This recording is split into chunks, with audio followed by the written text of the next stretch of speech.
आज हम पढ़ेंगे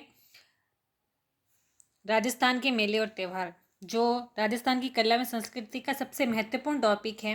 तो चलो हम स्टार्ट करते हैं। तो सबसे पहले हमें जो 12 महीने हैं वो याद होने चाहिए। चैत्र, वैशाख, जेठ, आषाढ़, श्रावण, भाद्रपद, आश्विन, कार्तिक, मार्गशीर्ष, पौष, माघ और फाल्गुन। ये जो 12 महीने हैं आपको याद होने ही चाहिए। आप बोले किसी भी चीज़ की तैयारी कर रहे हैं तो उसमें जो अपने राजस्थान का जो मेन है त्यौहार जो स्टार्ट होते हैं अपने हिंदी वर्ड्स के, तो ये जो हिंदी वर्ड्स हमें याद होने ही चाहिए। ठीक है, तो हमें ऐसे लिख देने हैं ताकि हमें ये दोनों याद हो जाए। ठीक है, अब आपको सबसे पहले ये देखना है कि इसको एक यूनिक तरीके से याद करना है। मैं आपको बहुत ही अच्छी तरीके से यूनिक तरीके से ये आपको याद करवा दूंगी। राजस्थान के मेले और त्यौहार चैनल को आप लाइक और सब्सक्राइब कर लीजिए फटाफट। ठीक है, तो अभी देखिए सबसे पहले इनमें यूनिक तरीके से देखना है। तो सबसे पहले ये जो 12 महीने, ठीक है, इन 12 महीने को गौर से देखो कि ऐसी कौन सी चीज़ है जो इसमें कॉमन होगी। तो सबसे पहले कॉमन चीज़ आती है अपना नवरात्रा। क्या आता है? नवरात्रा। ठीक है, अब नवरात्रा है जो हमारे 4 प्रकार का होता है। ठीक है, अब 4 प्रकार के नवरात्रे कब कब आते हैं वो भी देख लेते हैं। तो सबसे पहले अपना जो नवरात्रा आता है चैत्र माह में। ठीक है, अब जो चैत्र माह में जो नवरात्रा आता है वो उसको बोलते हैं वसंती नवरात्रा। ठीक है, तो सबसे पहले चैत्र माह हो गया, तो ये रहा चैत्र माह, और दूसरा हो गया आश्विन। ठीक है, तो ये दोनों अपने हमें याद भी हो जाएंगे कि इधर तो है चैत्र और इधर है आश्विन। ठीक है, तो चैत्र और जो आश्विन है ये दोनों हमें आराम से याद हो जाएंगे। तो इसको तो हम बोल देंगे बसंती और इसको बोल देंगे सर्दी। ठीक है, तो ये सर्दियों में आते हैं नवरात्रे और ये आते हैं अपने वसंत मतलब बारिश के टाइम में। ठीक है, तो अब दूसरा चलते हैं कि गुप्त नवरात्रा कब आता है। तो गुप्त नवरात्रा अपने आता है, एक तो आषाढ़ में आता है और एक माघ में आता है। ठीक है, तो आप आषाढ़ और माघ को याद कर लीजिए। ठीक है,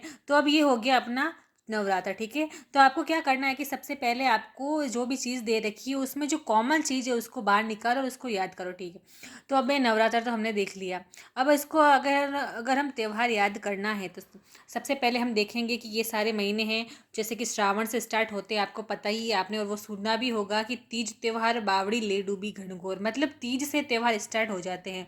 तो तीज किस महीने में आती है? तो देख लेते हैं कि श्रावण महीने में आती है। ठीक है, तो अब श्रावण महीने में तीज आती है, तो आप ऐसे याद करोगे कि तीज। ठीक है, ये हो गई। लेकिन इससे पहले हमें एक और चीज़ यूनिक चीज़ देखनी है कि इसको ये जो कौन सी चीज़ हमें एक कॉमन बनाती है। तो कॉमन चीज़ को एक तरफ से कर लीजिए। तो कॉमन चीज़ हमें ये देखने को मिलती है कि इधर भी 15 है और इधर भी 15, मतलब अमावस्या और पूर्णिमा, अमावस्या और पूर्णिमा, अमावस्या और पूर्णिमा। ठीक है, तो ये सारी चीज़ें अमावस्या पूर्णिमा हमें हर महीने में देखने को मिलती है।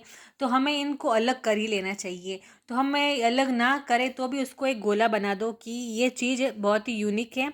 मतलब हर महीने में अपने अमावस्या और पूर्णिमा कुछ न कुछ अपने महत्वपूर्ण इस त्यौहार आते हैं। ठीक है, तो आपको याद कर लेना है। तो आप हर महीने की अमावस्या और पूर्णिमा को याद कर लो कि श्रावण महीने में जो हमारे श्रावण में बहुत हरियाली होती है, तो अपनी हरियाली अमावस्या हो गई। ठीक है, फिर हरियाली अमावस्या के बाद में अपना रक्षाबंधन आ गया। ये तो अपने भाई बहनों का त्यौहार है, तो ये तो हमेशा याद रहता ही है कि ये तो आ जाएगी पूर्णिमा को और ये आ जाएगा अमावस्या को। फिर नेक्स्ट हम चलते हैं कि भाद्रपद में की 15 पे चलते हैं।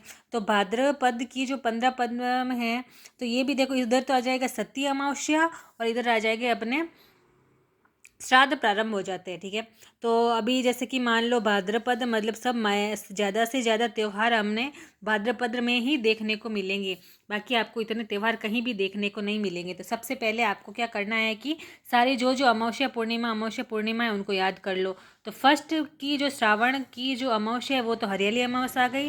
फिर रक्षाबंधन आ गया। फिर चलो भादवे में चलो, तो चलो भादवे में हो गया हमारा सती अमावस्या हो गया इधर, और इधर अपना क्या है श्राद्ध स्टार्ट हो जाता था, श्राद्ध हो गया। ठीक है, अब हम चलेंगे आश्विन में।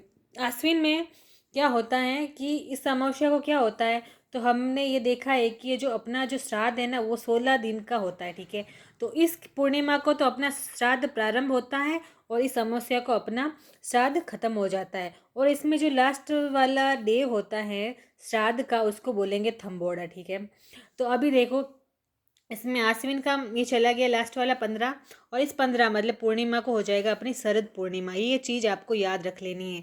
अब नेक्स्ट हम चलेंगे, नेक्स्ट पेज पलटेंगे, उसमें और कौन कौन 15 आ रहे हैं, तो अगर आ रहे हैं तो उनको याद कर लो फटाफट, ठीक है। तो इसमें देखो सबसे पहले यहाँ पे 15 मतलब अमावस्या, ठीक है, ये वाली कृष्ण पक्ष है और ये शुक्ल पक्ष है, ठीक है। तो अभी इतनी अपना ये जो कृष्ण पक्ष है उसमें आ जाएगी अपनी दीपावली। ये सभी को पता है कि कार्तिक मास की अमावस्या को क्या मनाया जाता है, दीपावली। ये सबको तो वैसे भी याद हो जाती है। और अगर अमावस्या को दीपावली मनाई जाती है तो इधर सत्यनारायण पूर्णिमा, ठीक है, ये याद कर लो। फिर इसमें 15 में क्या आ रही है, मतलब अमावस्या में क्या आ रही है कि अपनी मौनी अमावस्या आ रही है। फिर इसमें पूर्णिमा में क्या आ रही है कि इस पूर्णिमा को होता है बैरणेश्वर मेला, ये पूर्णिमा याद कर लो। फिर फाल्गुन में क्या आता है, तो इसमें देखो इसमें 15 है नहीं, तो चलो इस हम आगे चलते हैं।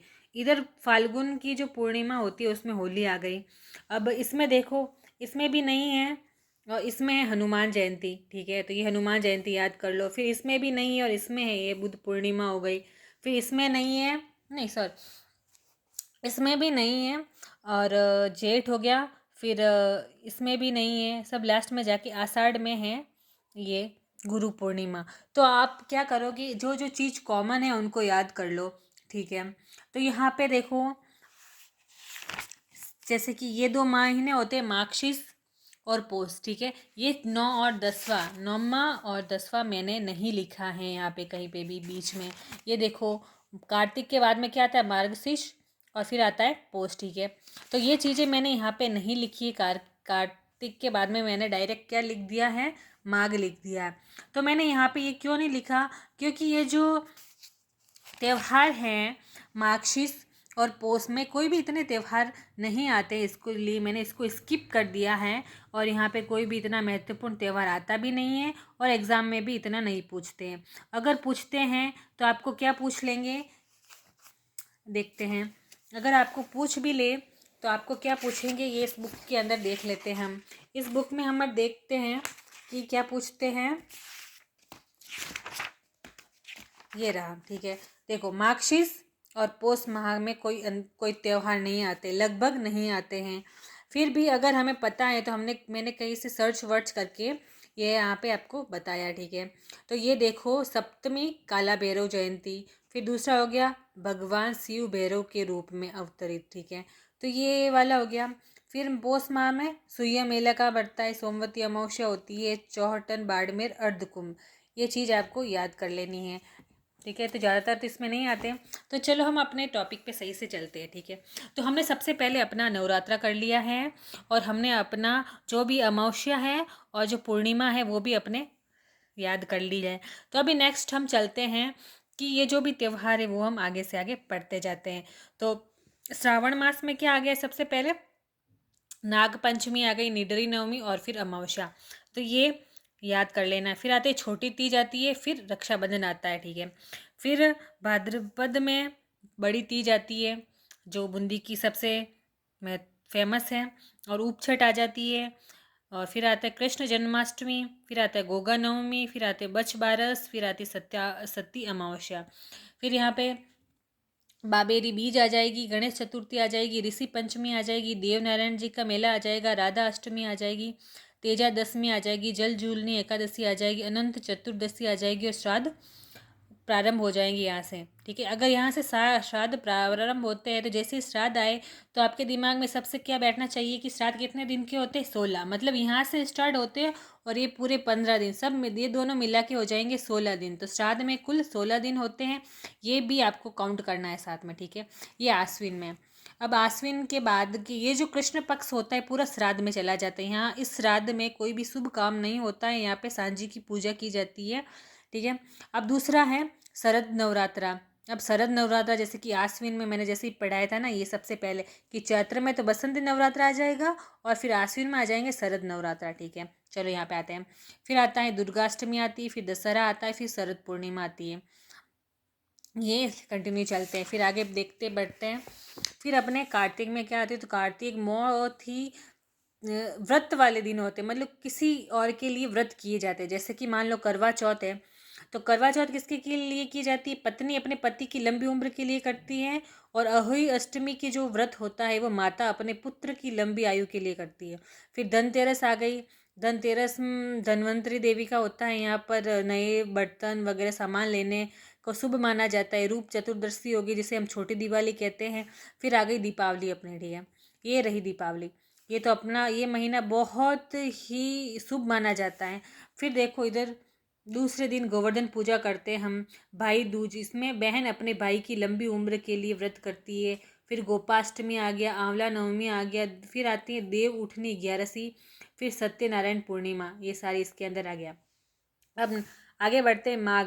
माघ में क्या आता है? तिल चतुर्थी, सठ तिला चतुर्थी, अमावस्या, मौनी, एकम, गुप्त नवरात्रा, जैसे कि मैंने आपको बताया था कि गुप्त नवरात्रा वाला। फिर वसंत पंचमी, पूर्णिमा बेणेश्वर में, ये हो गया। फाल्गुन में महाशिवरात्रि आ गई 13 के दिन। फिर फुलेरा दूज आ गई, पूर्णिमा होली आ गई। फिर अगर हम चैत्र में चलते हैं तो वे पूर्णिमा जो होली का दिन होता है उसके दूसरे दिन हो जाएगा धुलंडी। फिर हो जाएगा अष्टमी, शीतला अष्टमी हो गया। जोहरम मेला 11 चित्तौड़ में बढ़ता है, ये हो गया। नव वर्ष स्टार्ट होता है हमने चैत्र से।